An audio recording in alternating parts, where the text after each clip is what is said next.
Hi guys, they were taking a look at a gaming monitor. So this particular one is from Acer and it's the Nitro VG280K. Details are in the description below, including purchasing links. So this is a 4K gaming monitor, has a 1 millisecond response time, together with an IPS panel, supports AMD FreeSync, HDR10, and has some built-in speakers as well. So we'll be testing the monitor out on the next-gen gaming consoles, test out some gaming, see how well it does, and together with that, we'll test it out on a PC, see if it's suitable for general usage. So for using with Word and Excel and even video editing. The main reason for me getting this monitor is to use with my sim frame. So I'll be testing out how suitable it is, and size-wise, we'll see if it's adequate for a good gaming experience. So let's begin by opening it up and seeing what you get in the packaging.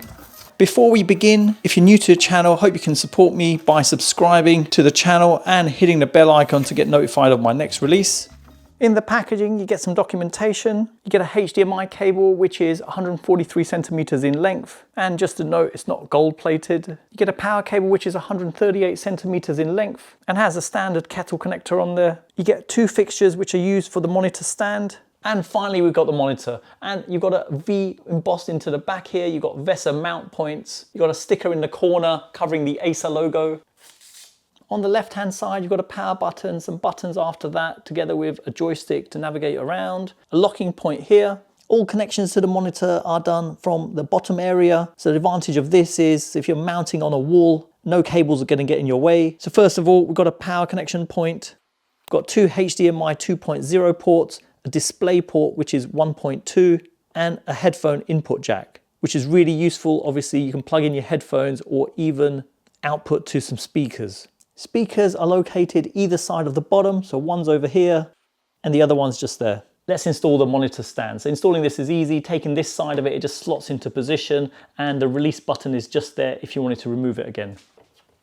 The bottom part of the stand just locks into position and just screws in. And it's as simple as that. It's possible to tilt the monitor, but there's no height adjustment on there. There's also no ability to change from landscape to portrait, so that's turning the monitor sideways. You'd have to buy a separate mount to enable you to do that. In terms of cable management, there's no real sort of cable management on here. You can't get the power cable coming from that hole. You could probably get a HDMI cable from there. It would have been nice if they had some sort of mechanism here, just keep it nice and tidy. The whole monitor's black except for the bottom of the stand where you can see the blue coming all the way around. Spinning the monitor around, looking at the front, you can see less of the blue on the stand on there. You've got Acer written at the middle, and there's a sticker at the side just indicating you've got blue light filter support on here. Now I've got the monitor connected up to my Xbox Series X. Monitor comes in at 28 inches. The average size desk is 120 centimeters wide by 60 centimeters deep. And this monitor is more than adequate to give a good experience whether you're gaming or using it to work off. Maximum screen resolution is 4K at 60 Hertz. With an aspect ratio of 16:9. Contrast ratio on here is 1000:1 with a response time of 1 millisecond. Brightness is 300 CDM², and viewing angles are great at 178 degrees, vertically and horizontally. So obviously you'd be facing directly front on when you're using this, but if you had someone sitting at the side, there'd be no reduction in quality as it's an IPS panel. It's got two 4-watt speakers built in. Sound quality is reasonable, nothing amazing. Obviously it's a thin screen and there's only so much you can pack in there. Sound is tinny, you could say. You're not going to get any amazing bass coming out of there.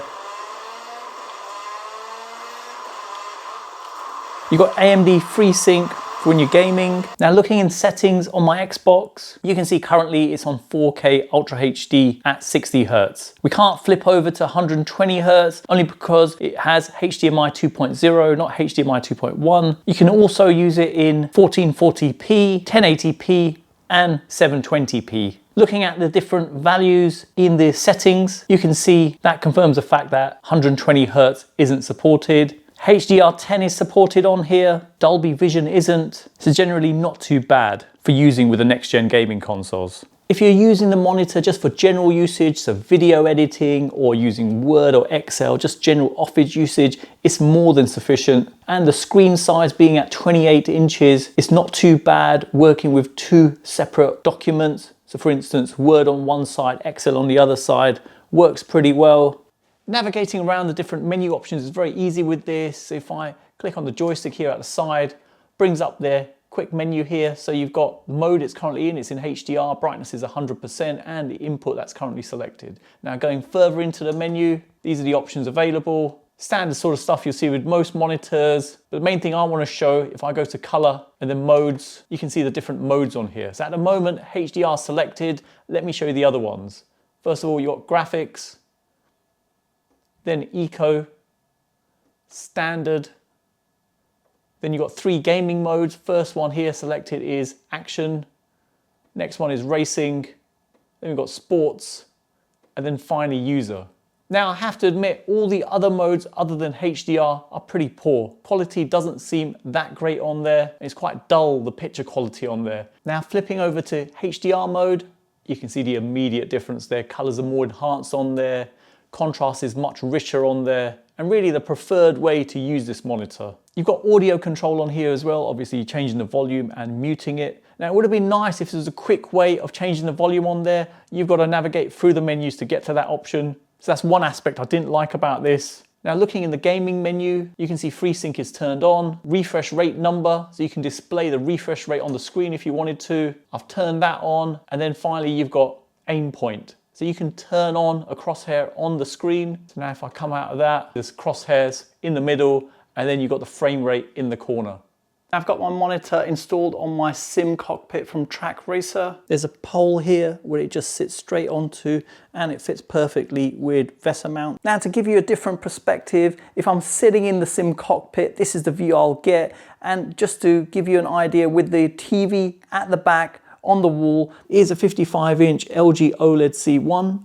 And that's an ideal TV for gaming, but I wanted a secondary option to free up that TV if another family member wanted to use it for gaming, so I could have the sim cockpit at the side just used purely for racing. Now size wise, you can see with the 55-inch at the back, it just overlaps a little bit, you know, onto the viewing angle. And viewing angle wise, it's actually not too bad what I'm getting here. So from the seated position, what you may notice is that a little bit of the TV is sort of covered from this area here, but with a monitor mounted onto the stand, it's ideal. So there's not much of a loss here in terms of viewing perspective, I'd say. But when you look at this angle, you can see the TV behind is much larger. I did think about buying a widescreen monitor, but I wanted to keep the setup minimalistic and use it with a console. I didn't want to get a PC for this. So this is really a perfect option for my CSL DD with the Xbox running.